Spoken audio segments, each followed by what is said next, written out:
आजच्या दिवसाबद्दल पुन्हा एक वार धन्यवाद देऊ. एक आठवड्याच्या गॅप नंतर आपण पुन्हा आलेलो आहोत देवाचं वचन ऐकण्यासाठी या ठिकाणी. देवाला आपण धन्यवाद देऊया. आज वाचलेला जो शास्त्र भाग आहे इफिस्करास पत्र याचा 6वा अध्याय आणि वचन 10 पासून पुढं प्रभुदेव बाप आपल्याला मदत करत आहे इफिस्करास पत्र समजण्यासाठी, म्हणून त्याला आपण धन्यवाद देऊया. हा जो अध्याय आहे हा अध्याय फार इम्पॉर्टंट आहे ख्रिस्ती जीवनासाठी, कारण या ठिकाणी ख्रिस्ती मनुष्याचं जे युद्ध आहे त्या युद्धासंदर्भात या ठिकाणी लिहिलेलं आहे. आपल्याला हे शिकणं समजणं फार गरजेचं आहे. मागील जो आपला इफिस्करास पत्रावरील संदेश होता तो या 6वा अध्याय वचन 10 पासूनचं इंट्रोडक्शन होता. आणि हे आपल्याला का इम्पॉर्टंट आहे हेही मी तुम्हाला सांगतो की आपण प्रगटीकरण शिकत आहोत मीनवाईल प्रत्येक बुधवारी येऊन.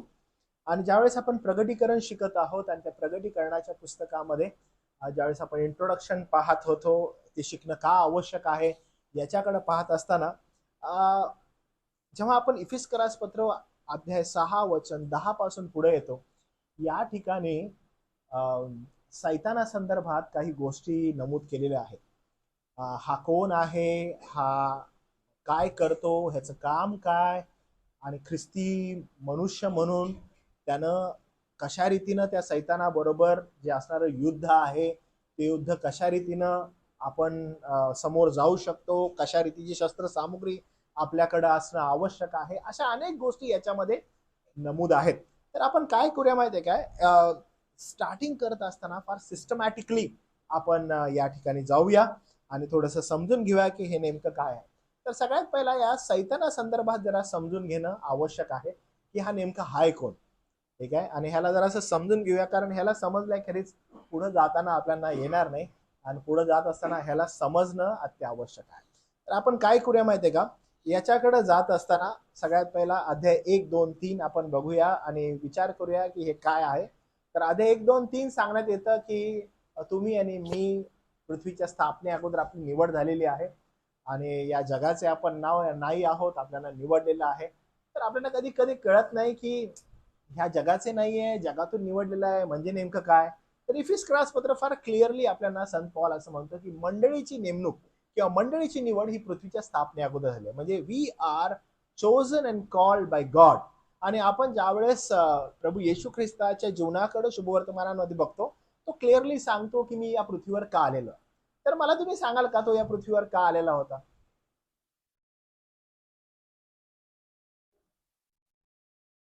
तो या पृथ्वीवर का आलेला होता बरं? काय म्हटला तो, मी कशासाठी आलोय? तो बोलला बघा, मी कशासाठी आलो. कुणाला कुणाला काय म्हणतो तो? मी हरवलेले शोधाव्यास व त्यांना ताराव्यास. फार सोपं आहे ते. तर येत असताना काय म्हणतो, मी कोणासाठी आलोय? हरवलेले शोधाव्यास आणि त्यांना ताराव्यास. आता हे संपूर्ण जग आहे, या जगामध्ये येण्याचा उद्देश त्याचा काय आहे की मी कशासाठी आलोय? हरवलेले शोधाव्यास आणि त्यांना ताराव्यास. जे हरवलेले आहेत, हरवलेले कोण असतात माहिती आहे तुम्हाला? जेव्हा आपण कधी आपण फिल्म्स मध्ये पहिला पहिला पाहायचो, आता कदाचित तशा स्टोरीज येत आहेत. पिक्चर मध्ये स्टोरीज असायच्या बघा की कुंभच्या मेळ्यामध्ये हरवला आणि तो नंतर काही वर्षानंतर भेटला, असं ते स्टोरीज मध्ये असायचं. की कुठल्या तर जत्रेमध्ये हरवलेला आणि मग अरे माझा भाऊ माझी आई मला जत्रेमध्ये हरवली, ती सापडली. म्हणजे हरवणं हा गुणधर्म काय माहितीये का, हरवणं हा गुणधर्म आहे की जे माझं आहे तेच हरवू शकतं, जे माझं नाहीये ते हरवू शकेल का? नाही हरवू शकत. तुम्ही जर समजा रोडवरून चाललात आणि रोडवरून जाताना तुमच्या पॉकेटमधून 500 रुपये पडले आणि तुम्ही गेलात आणि माझे हरवले, कुठेतरी पडले, आणि मग तुम्ही शोधत येता आणि एका माणसाच्या हातात तुम्ही त्याला म्हणता की अरे माझे हरवलेले आहेत मला दे. बरोबर आहे, त्याला सापडले माझे हरवलेले आहेत ते माझे आहेत मला दे.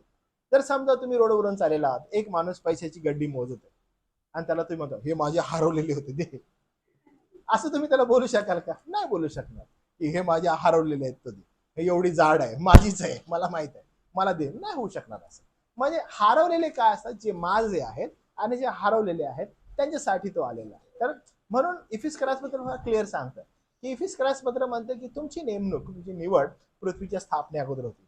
म्हणजे आपली जी निवड आहे, जी मंडळी आहे, मंडळीची जी निवड आहे ती पृथ्वीच्या स्थापने अगोदर आहे. स्थापने अगोदर इन द सेन्स व्हॉट, की जे माझे आहेत, हरवलेले होते, त्यांना मी निवडलेलं आहे.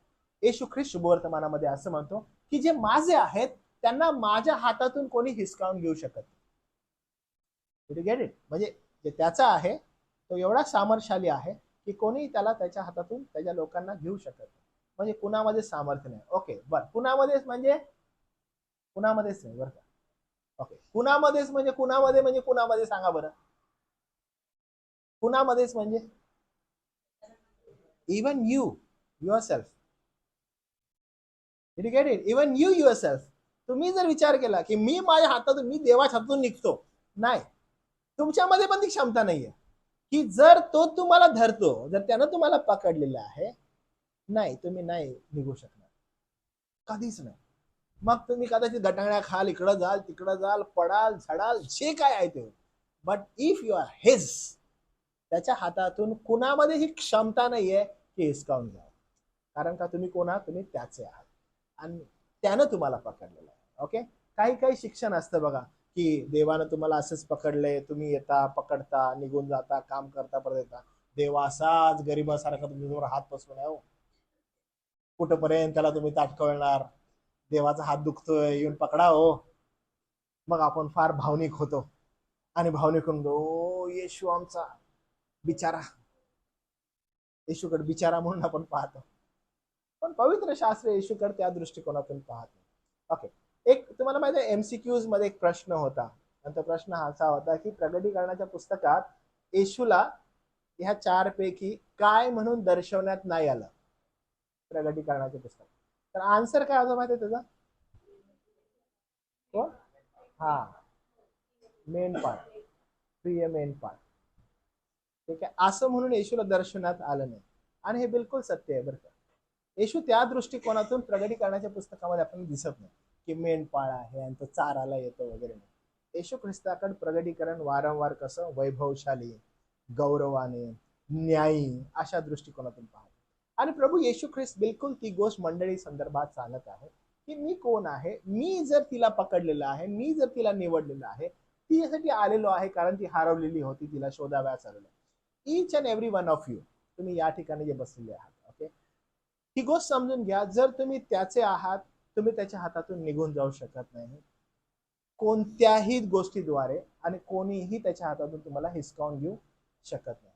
त्यामुळं पहिला 1, 2, 3 अध्याय पॉल जो आहे इफिसच्या मंडळीला तो कॉन्फिडन्स देतो आणि तो म्हणतो की पहा तुम्ही त्याचे आहात, तुम्ही त्याचे निवडलेले आहात, त्यानं तुम्हाला निवडलेलं आहे, हे सगळं तो बोलतो. आणि मग अध्याय 3 नंतर 4 ते अध्याय 6 वचन 9 पर्यंत, ओके, मी पुन्हा सांगतो बघा, अध्याय 4 पासून ते अध्याय 6 वचन 9 पर्यंत तो मंडळीला सांगतो की जर तुम्ही त्याचे आहात तर त्यानं तुम्हाला त्याचा आत्मा दिलेला आहे. तर ज्याला देवाचा आत्मा मिळालेला आहे त्याच्या जीवनामध्ये दिसावयाची ही चिन्ह आहेत. तर दिसावयाची चिन्ह कोणती आहेत बरं, तर तो खाली सगळे नमूद करतो अध्याय 4 वाचून अध्याय 6 वचन 9 पर्यंत, की ज्याच्यामध्ये देवाचा आत्मा आहे. कारण तुम्ही मग कोण, त्याचे. मग त्याचे जर आहात तर देवाचे लोक. मग देवाच्या लोकांनी कसं जगायला पाहिजे याचं उत्तमातलं उत्तम शिक्षण मंडळीला तो या ठिकाणी देत. इथंपर्यंत दिल्यानंतर आता एक्सपेक्टेशन आहे की मंडळीनं अशा रीतीनं जीवन जगावं, कारण हे जग त्यांचं नाहीये, या जगामध्ये अशा रीतीनं मंडळी म्हणून स्वतःला तिनं प्रस्थापित करावं. आता वचन अध्याय 6 आणि वचन 10 पासून या ठिकाणी फार इम्पॉर्टंट गोष्ट आपल्याला दिसत आहे. ती दिसत काय आहे की शेवटी, ओके, म्हणजे हे हे कसं आहे, शेवटी आता जर आपण सुरुवात बघितली, आता इतकंच सांगणं आहे की असं आहे. तुमच्या बायबलमध्ये काय लिहिलंय? शेवटी, बरोबर आहे. आणि माझ्या बायबलमध्ये भाषांतर असं आहे, आता इतकंच सांगणं आहे की. शेवटी इन द सेन्स काय, आता सगळं झालेलं आहे, मी सगळं एक्सप्लेन केलेलं आहे, मी आता सगळं सांगण्यात आलेलं आहे, आता शेवटी मला तुम्हाला हे सांगायचं है ना. फायनली मी एवढं तुम्हाला आता बोललेलो आहे, एवढं सांगितलेलं आहे, आता फायनली आता ऐकण्याशिवाय तुम्हाला पर्याय नाही रे. मी एवढं बोलल्यानंतर आता हे एकदम इम्पॉर्टंट आहे, ऐका, ह्याच्यापासून कानडोळा करू नका. ठीक आहे, तुम्ही या ठिकाणी सगळेजण बसलेले आहात, आपल्याला हे फार इम्पॉर्टंट आहे. ओके, मी प्रारंभापासून ज्यावेळेस हे पुस्तक शिकवत आहे इफिस्करास पत्र, मी तुम्हाला वारंवार मंडळीविषयी जागृत करत आहे की Y church is so important. तुम्ही तुमचा आनंद, तुम्ही तुमचं प्रत्येक गोष्ट ख्रिस्ताच्या मंडळीमध्ये पाहणं फार गरजेचं आहे. का आवश्यक आहे, याचं काय लाभ आहे तुम्हाला. तर पॉल शेवटी आता इतकंच सांगणं आहे की, असं तो म्हणतो, आता इतकंच सांगणं आहे की प्रभूमध्ये व त्याच्या पराक्रमाच्या शक्तीमध्ये प्रबळ व्हा. प्रभूमध्ये व त्याच्या पराक्रमाच्या शक्तीमध्ये प्रबळ व्हा. का बरं, काय नक्की या पराक्रमाच्या शक्तीमध्ये प्रबळ होणं एवढं आवश्यक तुम्हाला आणि मला का आहे, काय तो नक्की बोलत आहे. ओके, तर मी तुम्हाला सांगतो की ऑलरेडी तो बोललेला आहे का, ऑलरेडी त्याने हे सांगितलेलं आहे का. तर ऍब्सोल्युटली तो हे बोललेला आहे, प्रभूमध्ये व त्याच्या सामर्थ्यामध्ये प्रबळ होत जा. प्रबळ होणं म्हणजे काय, तर समजून घ्या की कुठं प्रबळ व्हायला तो सांगत आहे. फिलिप्पियरास पत्र याचा 4 अध्याय आणि 13 वचन मी तुमच्यासाठी वाचतो. लक्ष द्या. फिलिप्पियरास पत्र याचा 4 अध्याय आणि 13 वचन. या ठिकाणीही तो प्रबळ व्हायला सांगत आहे. त्याच विषयी मी साक्ष देतो की फिलिप्पियरास पत्र 4 अध्याय आणि 13 वचन. ओके, मला सामर्थ्य देणाऱ्याच्या ठाई मी सर्व काही करण्यास शक्तिमान आहे. प्रभू येशू ख्रिस्ता संदर्भात मी तुम्हाला सांगितलं की तो आला, तो या पृथ्वीवर राहिला, तो म्हटला मी हरवलेले शोधाव्यास व त्यांना ताराव्यास आलेलो आहे. आणि तो म्हटला की मीच काय, तो तुम्हाला मंडळीला कृपा पुरवणार आहे. मंडळीला त्यानं कृपा पुरवली का, बिलकुल पुरवली. कुठं पुरवली, तर त्यानं वधस्तंभावर जाऊन सर्वांची जी पातकं आहेत ती स्वतःवर घेतली, तारण दिलं आणि मग तो म्हणाला मी तुम्हाला सोडणार नाही, तर तो तुम्हाला सामर्थ्यानं भरेल. ते सामर्थ्य काय, तर देवाचा आत्मा जो आहे तो. आणि मग आपण ज्यावेळेस पाहतो या वचनामध्ये वर पाहिलं तर पॉल जो आहे तो सांगत आहे की कोणकोणत्या परिस्थितीमध्ये मला तो सामर्थ्य पुरवतो. तर समजून घ्या की सामर्थ्य नेमकं कोणतं आहे, कोणत्या प्रकारचं आहे. तर मी तुम्हाला सांगतो, वचन 10 पासून जर फिलिप्पियरास पत्र बघितलं तर तुम्हाला हे सामर्थ्याचा अर्थ समजेल, काय नेमकं सामर्थ्य आहे.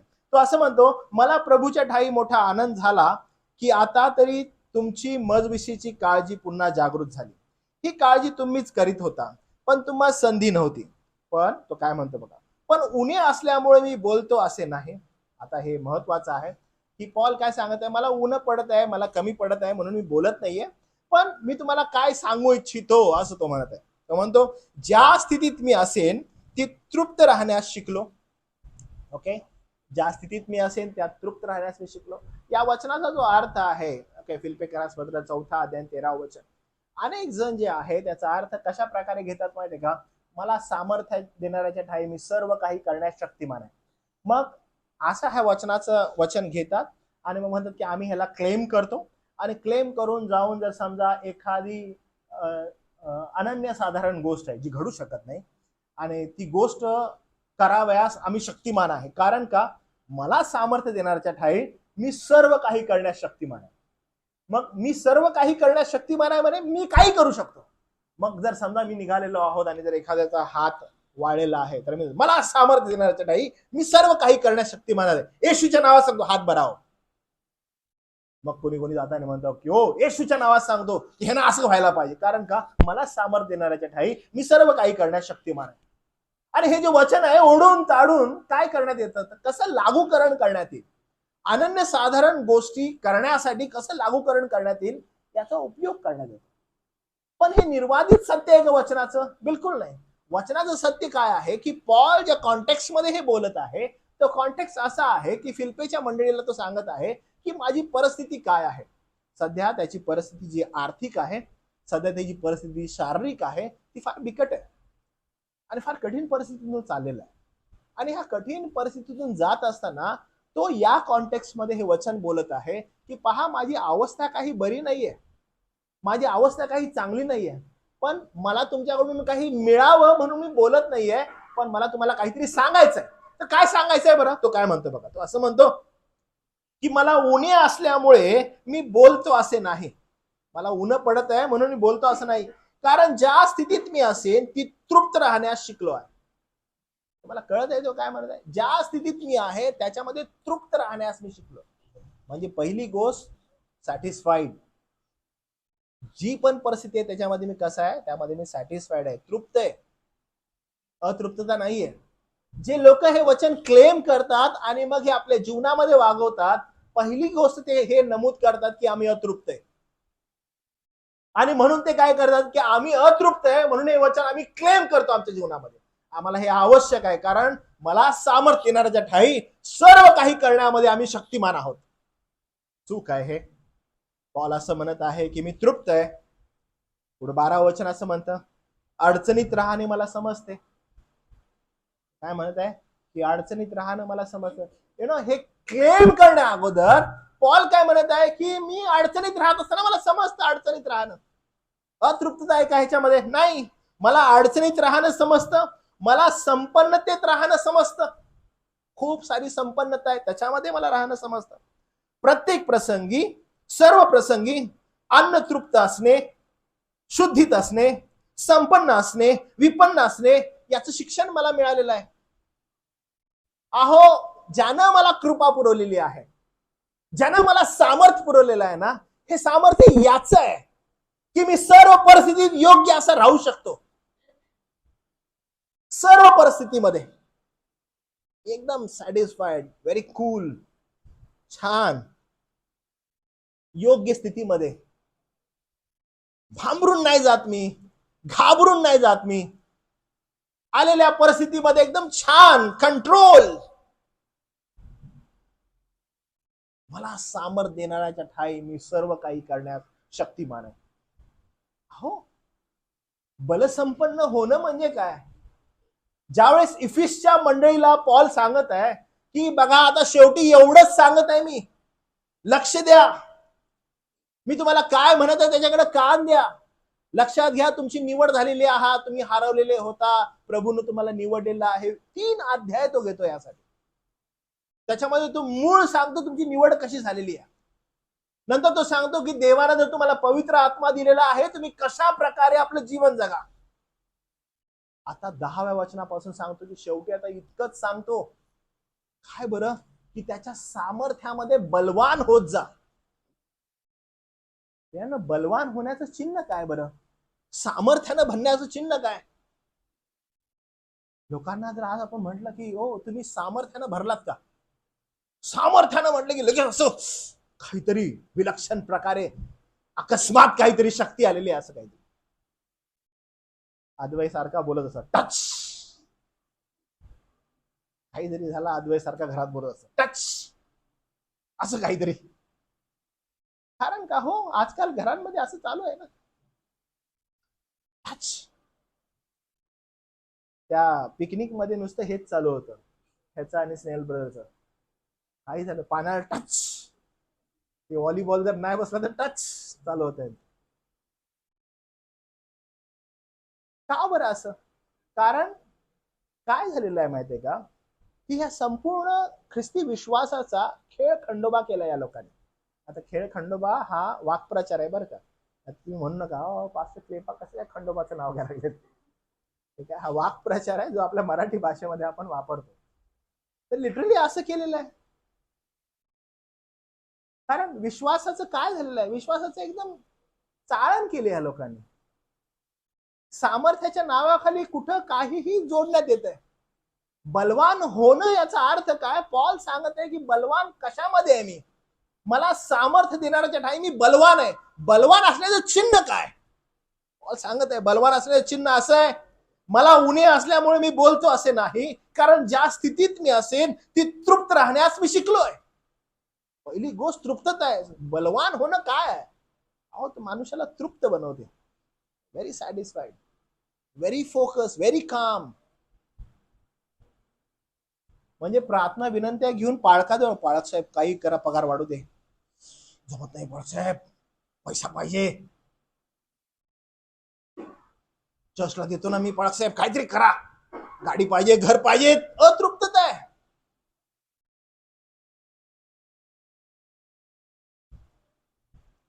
जस्टिन पीटर नावाचे एक देवाचे सेवक आहेत, ठीक आहे, आणि कधी जर मला संधी मिळाली तर मी तुम्हाला त्यांचे व्हिडिओज दाखवेन आपल्या बायबल स्टडीज मध्ये. तर तुम्ही त्यांना बघितलं तर ते व्हीलचेअरवर असतात, त्यांचे दोन्ही पाय नाही आहेत आणि दोन्ही हात त्यांचे निकामी आहेत. ओके, आणि त्यांचं फक्त एकच बोट चालतंय, एक नाही मला वाटतं दोन बोट, एवढं एवढं चालतं, एवढं त्यांचं एवढंच हाताचं बघा. आणि ते व्हीलचेअरवर असतात आणि ते व्हीलचेअरचं ते ऑटोमॅटिक असते बघा, जेवढं एवढंच चालतं ते तेवढंच ते चालवतात. ओके, आणि ते सांगतात की मी माझ्या लाईफमध्ये भरपूर सारे असे सो कॉल मीटिंग्स आणि हे सगळं आयुष्यभर केलं. आणि मग त्यांनी आता एक रिसेंटली त्यांचे 2 मूवीज आलेले आहेत, ज्याचं नाव आहे अमेरिकन गॉस्पल पार्ट 1 पार्ट 2. मी तुम्हाला बोललेलो पण आहे लास्ट टाइम. तर माझ्याकडे दोन्ही अवेलेबल आहेत. ओके, आपण बघूया, आपण त्या दोन्ही मूवीज खूप चांगल्या आहेत, त्या डॉक्युमेंटरी आहेत दोन्ही, त्या डॉक्युमेंटरी. तर ते त्याच्यामध्ये खूप हिरारीनं त्यांनी भाग घेतला. त्यांच्या लाईफमध्ये ते म्हटले की मी प्रत्येक सभांमध्ये गेलो की ह्या वचनाचा उपयोग व्हायचा, की मला सामर्थ्य देणाऱ्याच्या काही सर्व काही करण्याची शक्ती मला, आणि ह्या वचनाचा उपयोग करून माझ्यावर हात ठेवून प्रार्थना करण्यात याची की मला पाय यावेत, की माझे हात बाहेर यावेत. लोक प्रार्थना करायचे आणि माझा विश्वास असायचा की मी बरा होईल. खूप डेडिकेटेडली मी हे करायचं. मला देवाचं सत्यवचन माहित नव्हतं, मला कॉन्टेक्स्ट कुठल्या वचनांचा माहित नसायचा, मला संदर्भ माहित नसायचा, आणि मी एकदम भोळ्यासारखा या सर्व गोष्टी करत राहायचो. कारण का, मला सामर्थ्य देणाऱ्याच्या ठाई सर्व काही करण्यास शक्तिमान आहे असं होतं. त्याच्यावरच तेवढ्याच हातावर बसून त्यांनी असंख्य बुक्स लिहिले आता, तेवढ्याच हाताचा उपयोग करून, तेवढंच हे करून त्यांनी असंख्य प्रीचिंग करतात. He is busiest preacher nowadays. एकदम जबरदस्त देव आप त्यांच्यावरती कृपा करत आहे. कारण मला सामर्थ्य देणाऱ्याच्या ठाई सर्व काही करण्यास शक्तिमान आहे, याचं मूळ सत्य त्यांना समजलं.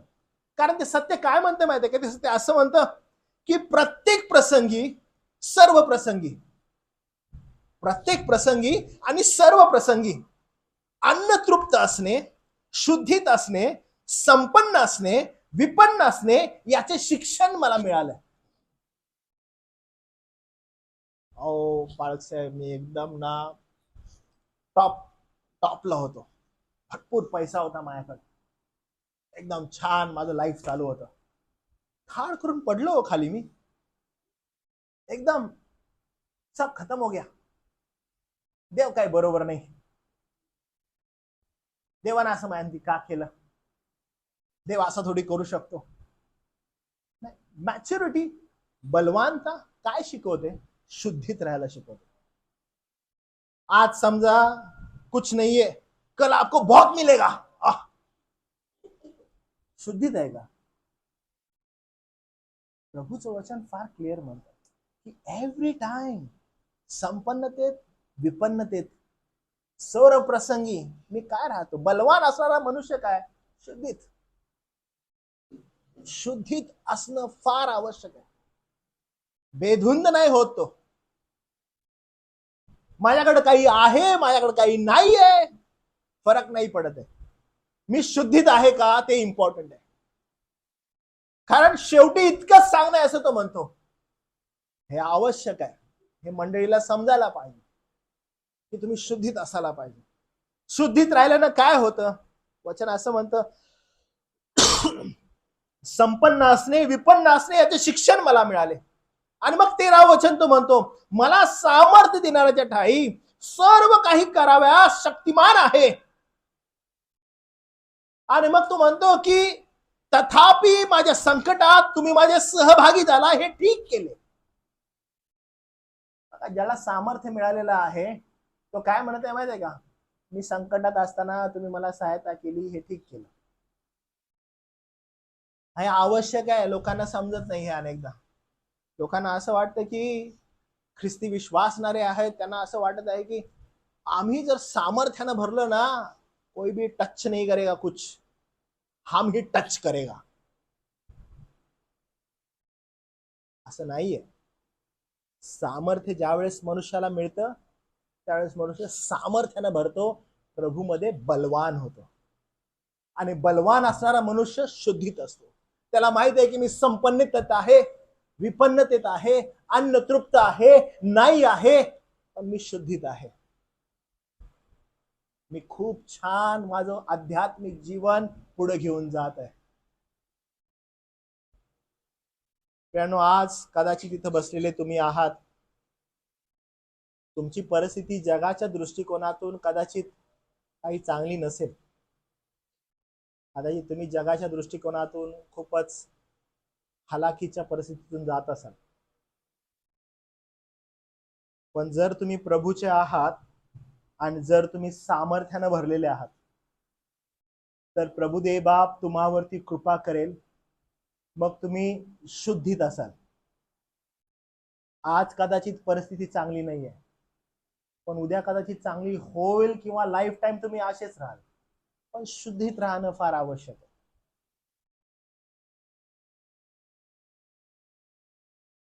एकदा एक तरुण मुलगा मजकडे आला आणि तो मला म्हणाला की बाळकसाहेब, एक 10 वर्ष अगोदर आमची परिस्थिती एकदम जबरदस्त होती. आम्ही फार श्रीमंत होतो.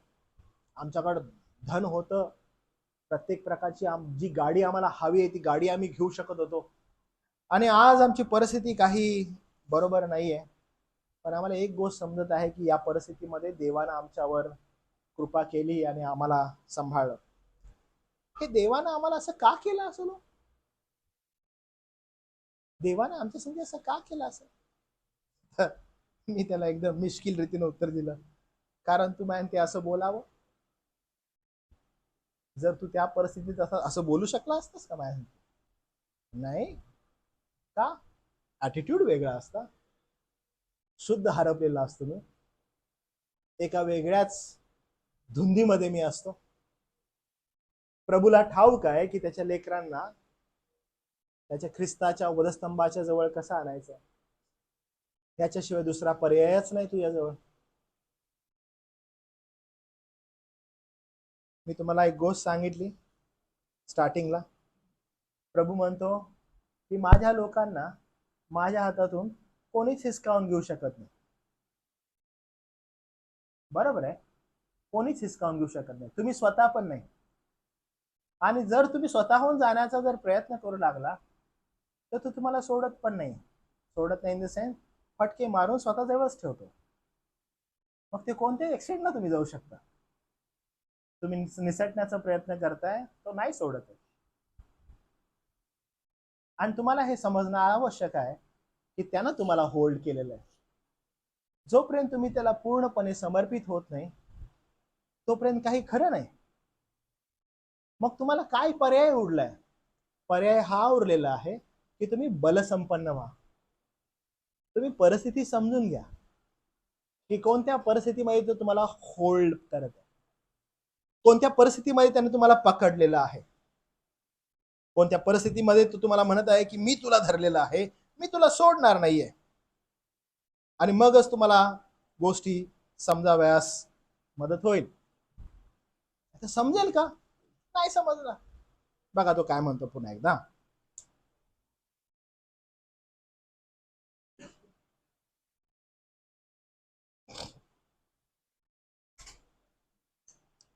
दुसरे तिमोथी याचा 2रा अध्याय आणि त्याचं 1 वचन. तर पुन्हा या ठिकाणीही त्यांना ते सांगत आहे. 2रा अध्याय आणि 1 वचन. पॉल सेम गोष्ट तिमोथ्याला सांगत आहे की माझ्या मुला, ख्रिस्त येशूच्या ठाई असलेली जी कृपा तिच्यात बलवान होत जा. म्हणजे हे व्हायचं थांबू नको. कारण का? ह्याच्याशिवाय तुला पर्याय नाही. जर बलवान झालास तर शुद्धीत राहशील. बलवान झालास तर संपन्नतेत योग्य राहशील, विपन्नतेत योग्य राहशील, अन्न तृप्त असशील, नसशील, सगळ्यांमध्ये एकदम कंट्रोल. अस्थिरता, अस्वस्थपणा तुझमध्ये असणार नाही. You will be very control. प्रत्येक गोष्टीमध्ये एकदम छान स्वतःला कन्स्ट्रक्ट केलेला असा तू असशील. आणि ही अपेक्षा प्रत्येक ख्रिस्ती व्यक्तीकडून आहे. कोणत्याही परिस्थितीमध्ये तो हलणार नाही. कितीही इथून पुढे जी शिक्षण देण्यात आले इफिसकरास पत्रामध्ये, कितीही गोष्टी जर घडल्या कितीही प्रवाह आले, लाटा आल्या, त्याच्यामध्ये हा पडणार नाही. विल बी व्हेरी फर्म, हलणार नाही. कारण का? बलवान असणार. कोणतं सामर्थ्य हे? तर बघा, एक्सप्लेनेशन किती सुंदर आहे. एक्सप्लेनेशन असं आहे बघा, रोमकरास पत्र काय तो म्हणत आहे आपण जरासं बघूया. कशामध्ये बलवान आणि येशू ख्रिस्तानं काय केलेलं आहे त्या गोष्टींकडे आपण थोडस जाऊया.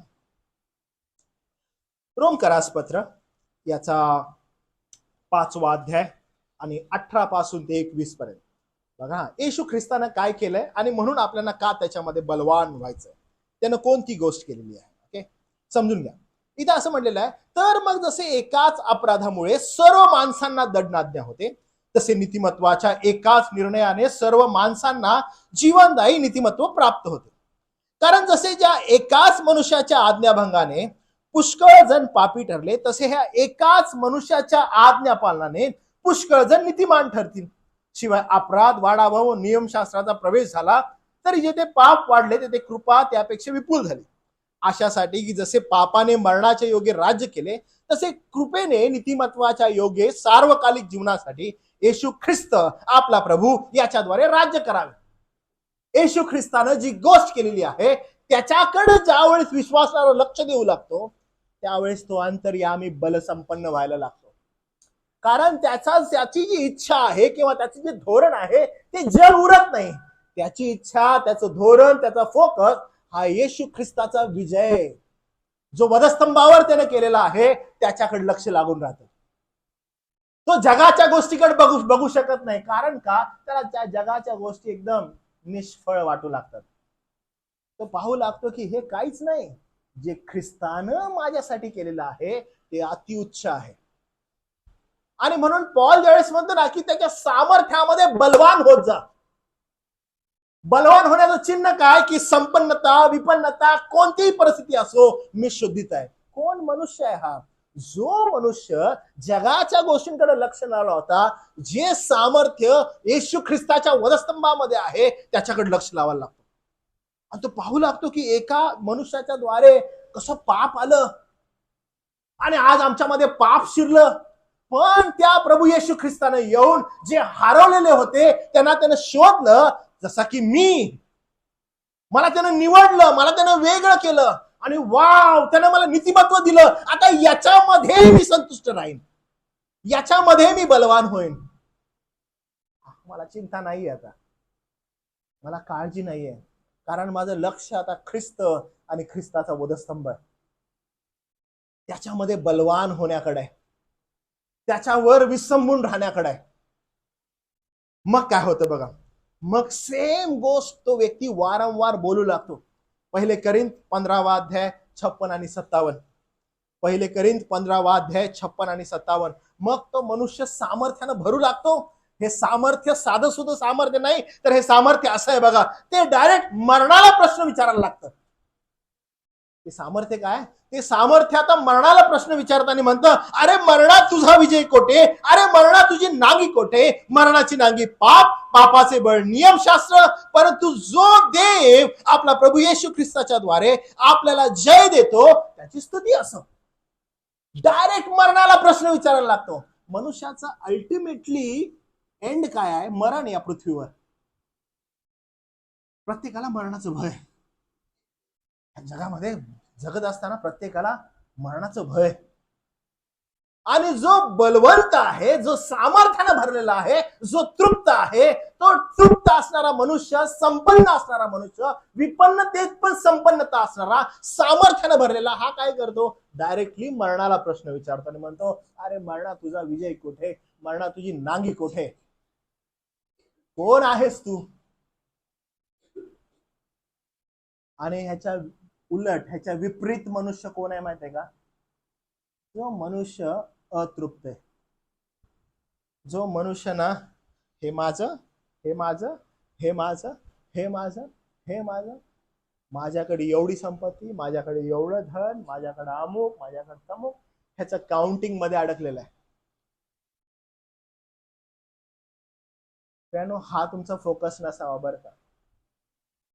मी स्टार्टिंग पासून तुम्हाला सांगत आहे की ख्रिस्ती मनुष्य जो हरवलेला, निवडलेला आहे, ह्या जगापासून वेगळा केलेला आहे. मनुष्य तो कधीही पुन्हा जाऊन जगामध्ये आपला आनंद शोधत नाही.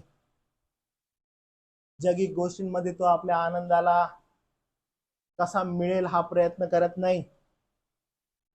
त्याचं एकमेव धोरण असतं की ख्रिस्त आणि ख्रिस्ताचं वधस्तंभ, त्यानं दिलेलं जीवन, त्यानं दिलेलं तारण, त्याच्यामध्ये तो त्याचा आनंद शोधू लागतो.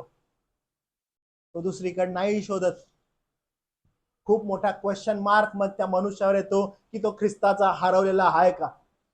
कदाचित ठकवणारे आणि फसवणारे अनेक असतात, जे येऊन ठकवतात, फसवतात आणि सांगतात की आम्ही ख्रिस्ताचेच. पण ज्या वेळेस आपण त्यांच्या आयुष्यात डिग करायला लागतो त्यावेळेस त्यांना ते मिळत नाही. इब्री लोकास पत्र 2 अध्याय 14 वचन, त्याच्यामध्ये पुन्हा एकदा जो लेखक आहे तो असं म्हणतो, ज्या अर्थी मुले एकाच रक्तमासाची होती त्या अर्थी तोही त्यांच्यासारखाच रक्तमासाचा झाला. हेतू हा की मरणावर सत्ता गाजवणारा सैतान याला मरणाने शून्यवत करावे. कोणी केलं बरे? खुद्द प्रभू येशू ख्रिस्ताने. काय होतं? मरणावर सत्ता गाजवणारा सैतान जो गाजवत होता त्याला शून्यवत करावं म्हणून येशू ख्रिस्त, वधस्तंभावर खिळलेला येशू ख्रिस्त, विजयी येशू ख्रिस्त, त्याच्याकडे तो बघतो. तुम्ही आणि मी जे बलवंत आहोत, जे सामर्थ्यानं भरलेलं आहोत, कुणाकडे लक्ष आहे? प्रभू येशू ख्रिस्त, वधस्तंभावर खिळलेला प्रभू येशू ख्रिस्त, त्याच्याकडे आपण बघावं. त्याच्याकडे ज्यावेळेस तुम्ही आणि मी बघतो त्याच्याकडे बघितलं सामर्थ्यानं भरतो. आणि तो व्यक्ती मग काय करतो? तो व्यक्ती आध्यात्मिक दृष्टिकोनातून लढाईसाठी तयार होतो. पॉल काय म्हणतो बघूया आपण. करिंथकरास दुसरं पत्र 10वा अध्याय, करिंथकरास दुसरं पत्र 10वा अध्याय, व्हेरी इम्पॉर्टंट एपिस्टल बरं काय. आणि मग वचन 3 पासून पुढं तो एकदम क्लिअरली आता सांगत आहे, जे कोणी विश्वासणारे आहेत त्यांना तो ही गोष्ट बोलत आहे. आमची वस्ती देहात असूनही आम्ही देह स्वभावाने युद्ध करत नाही. आणि आपण जे सुरुवात करणार आहे 6वा अध्याय 10 पासून पुढं युद्धासंदर्भात, तर पॉल इथे या ठिकाणी म्हणत आहे, आमची वस्ती देहात असूनही आम्ही देहा स्वभावाने युद्ध करत नाही. देह स्वभावाचं युद्ध काय माहितीये तुम्हाला? जसं देह देहाशी करतो. आणि ह्यांना आपल्याला सांगण्यात येतं की हे युद्ध आपलं असं नाहीये देह स्वभावाचं. थोडस एसी लावू शकते प्रीत. आमची वस्ती देहात असूनही आम्ही देह स्वभावाने युद्ध करत नाही, कारण हे युद्ध असं बिलकुल नाहीये. तर मग कसं आहे? आमच्या युद्धाची शस्त्रे दैहिक नाहीत. म्हणजे युद्धाची शस्त्रेही दैहिक नाहीत. बरं, तर तटबंदी जमीनदोस्त करण्यास ती देवाच्या दृष्टीने समर्थ आहेत. म्हणजे तटबंदी जर जमीनदोस्त करायची आहे तर ती देवाच्या दृष्टीने कशा सामर्थ्याने भरली आहे. तुम्हाला आठवतं एकदा उदाहरण मी तुम्हाला दिलेलं यहोशवाचं. आणि यहोशवा ज्यावेळेस राऊंड मारतो, एक पहिल्या दिवशी पहिला, दुसऱ्या दिवशी दुसरा, तिसरा, चौथा, पाचवा, 6वा, 7व्या दिवशी 7. तटबंदी फार उंच आहे, मोठी आहे, पण ती जमीनदोस्त करण्यास सक्षम आहे. म्हणजे फावडा, कुदळ, पहार घेऊन जाऊन तटबंदी पाडावी नाही, याची गरज नाहीये. कारण का? युद्ध जे आहे ते दैहिकतेचं नाहीये, तर हे आध्यात्मिक युद्ध आहे. जर तुम्ही निवडलेले आहात, जर तुम्ही नेमलेले आहात, जर तुम्ही हरवलेले त्याचे लोक आहात, पवित्र आत्म्याने जर भरलेले आहात, तर तुम्ही सामर्थ्याने भरलेले आहात, तुम्ही बलवान आहात. बलवान असण्याचं चिन्ह काय? बलवान असण्याचं चिन्ह, पहिली गोष्ट तुमची अतृप्तता नाहीये. बलवान असण्याचं चिन्ह काय? की तुम्ही तृप्त आहात. बलवान असण्याचं चिन्ह काय? तुमची तृप्तता कोणत्याही गोष्टीत असू शकते बरं का. कदाचित मी पुन्हा सांगतो, कदाचित तुमचं काम, तुमची सॅलरी, तुमचं घर. कधी कधी ना स्त्रिया आणि पुरुष आपल्या पती पत्नी संदर्भात तृप्त नसतात.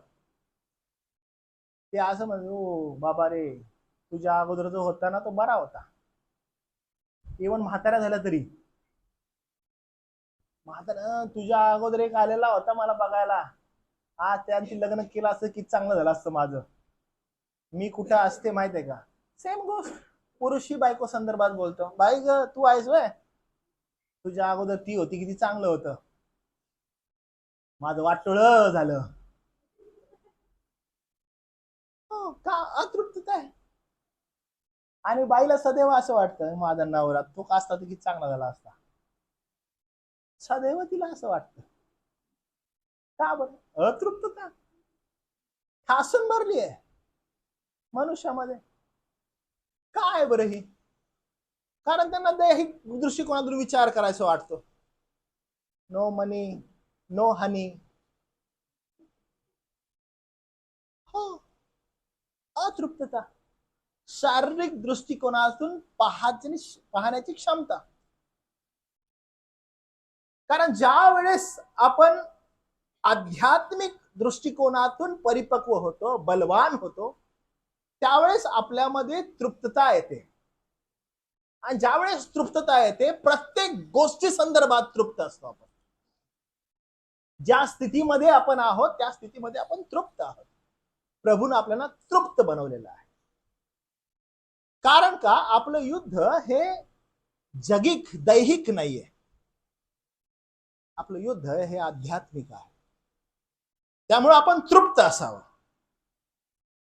आणि म्हणून करिंथकरास दुसरं पत्र 10वा अध्याय आणि त्याचं 3 पासून पुढे आपण पाहतो वचन की आमच्या युद्धाची शस्त्रे दैहिक नाही तर तटबंदी जमीनदोष करण्यास ती देवाच्या दृष्टीने समर्थ आहे.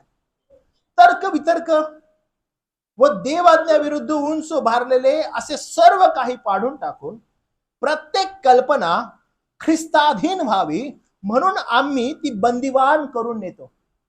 म्हणजे कुठलाही तर्कवितर्क कल्पना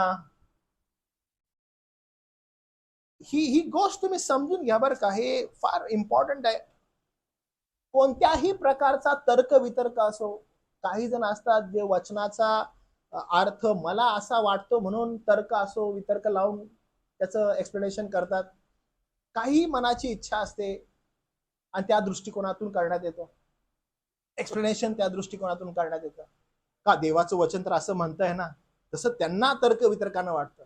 प्रत्येक प्रकारची कल्पना पॉल या ठिकाणी एक्सप्लेन करत असताना म्हणतो की ही प्रत्येक कल्पना, प्रत्येक तर्क वितर्क आम्ही बंदिवान करतो.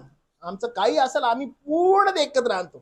कारण का ज्या ठिकाणी देवाचं वचन आहे त्या वचनाशी समतोल आहे का हा प्रयत्न करतो. स्वतःचे तर्क वितर्क, स्वतःच्या कल्पना जमीनदोष व्हायला पाहिजे सगळ्या.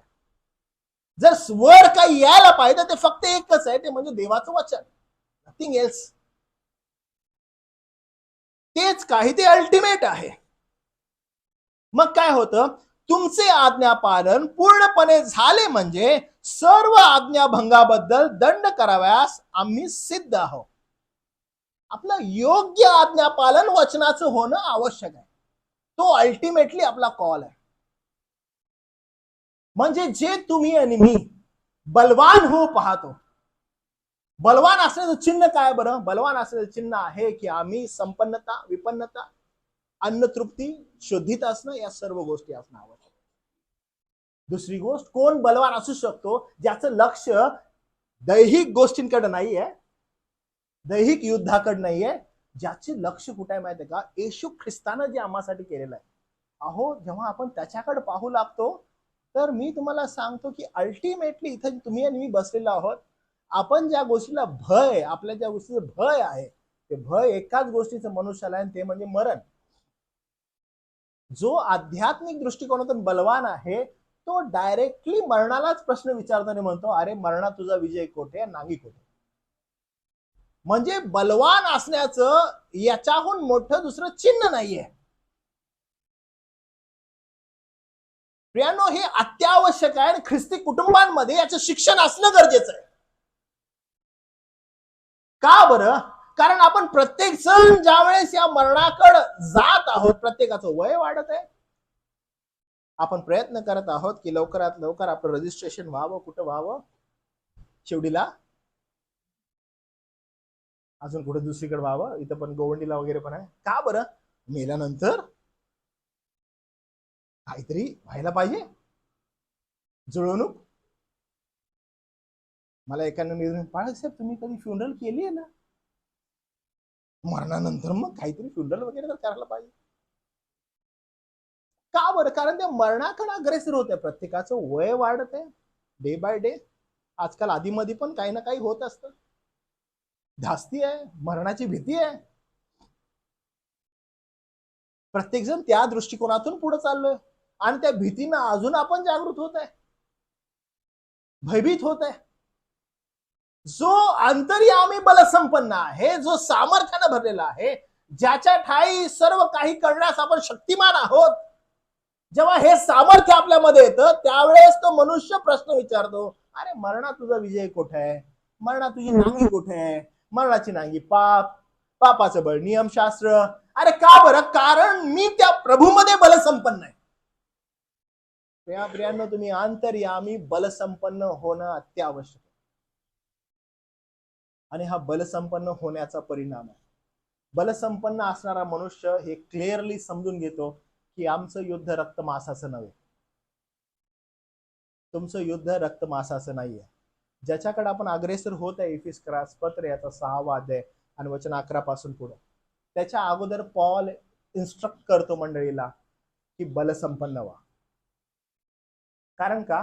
युद्धासाठी चाललेला आहे. आज एकदम संपवत असताना ना मी तुम्हाला एनकरेज करेन की जर समजा तुम्ही लढाई आहे आणि लढाईसाठी जर तयार होत आहात, तर लढाईसाठी तयार होत असताना तुम्हाला असं वाटतं की एखादा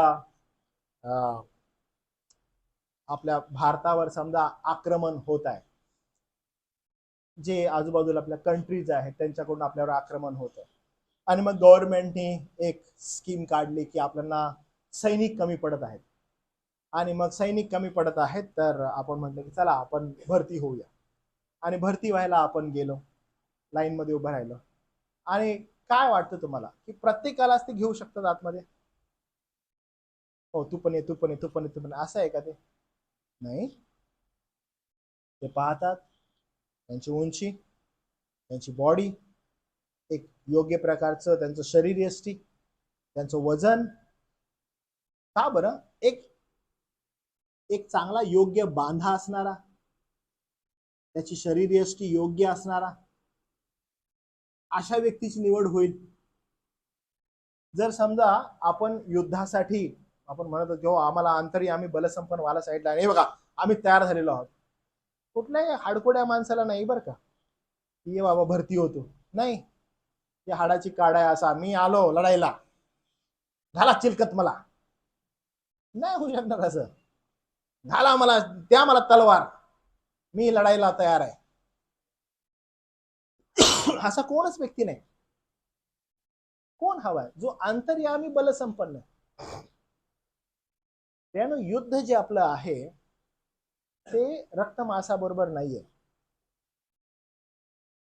आणि जर रक्त मांसाबरोबर नाहीये तर आपण जागृत असणं गरजेचं आहे, कारण हे युद्ध जे आहे ते भयावह असणार आहे.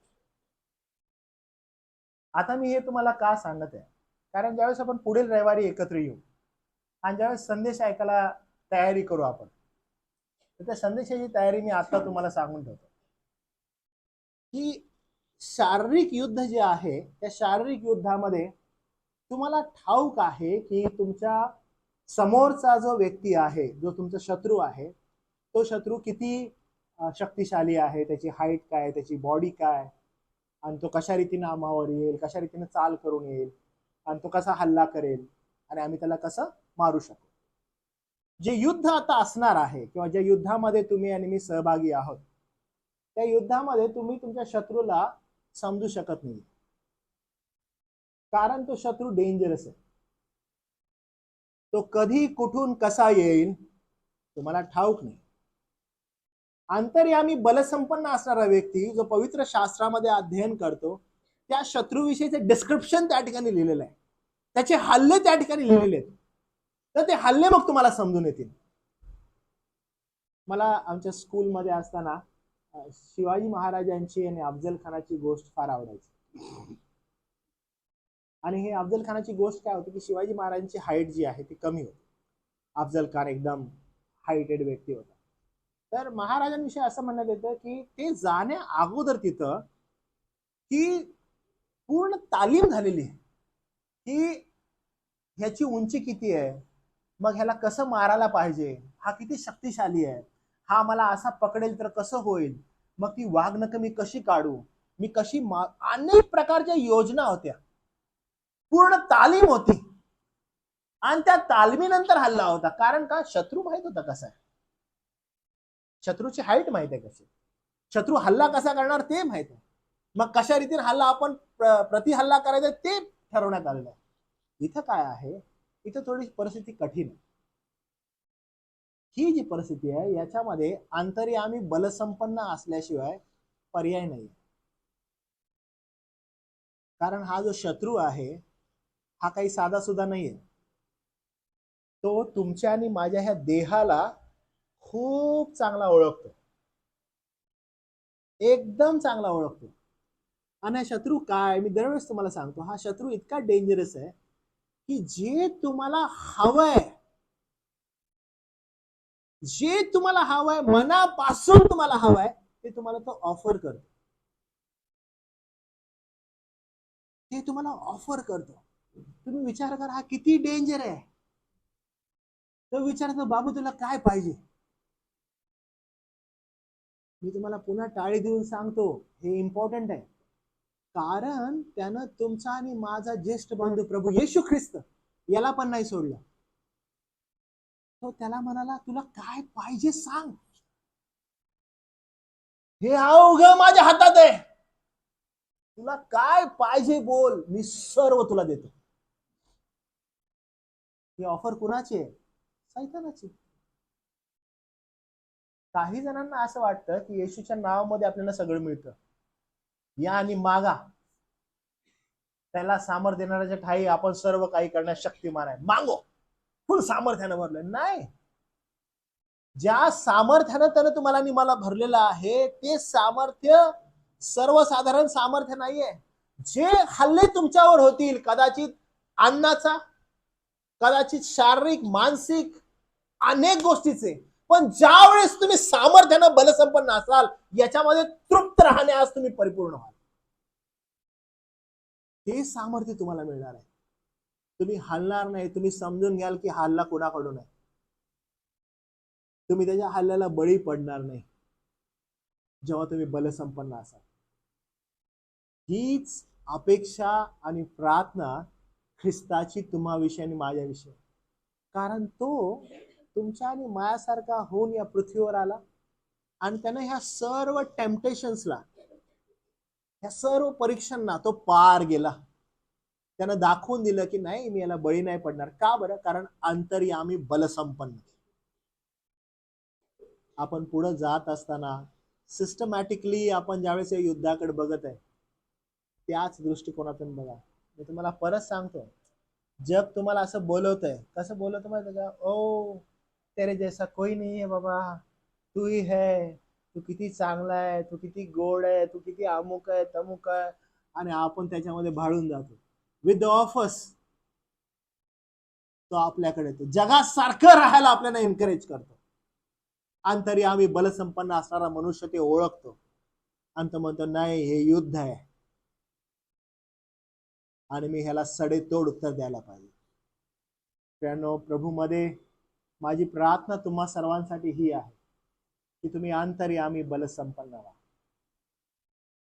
अंतर्यामी बलसंपन्न झाल्याचा परिणाम हा होईल की तुम्हाला युद्ध समजेल, तुम्हाला तुमचा शत्रू समजेल, आणि शत्रू समजल्यामुळं तुम्हाला कळेल की हे युद्ध कसं जिंकायचं. कारण ख्रिस्तानं ते तुमच्या आणि मायासाठी ऑलरेडी केलेलं आहे. प्रार्थना करूया आपण. प्रभुदेव बापा, आम्ही तुझे आभार मानतो, तुला धन्यवाद देतो. जी संधी देवा तू आम्हाला दिलीस त्याबद्दल आम्ही तुझे मनापासून आभार मानतो.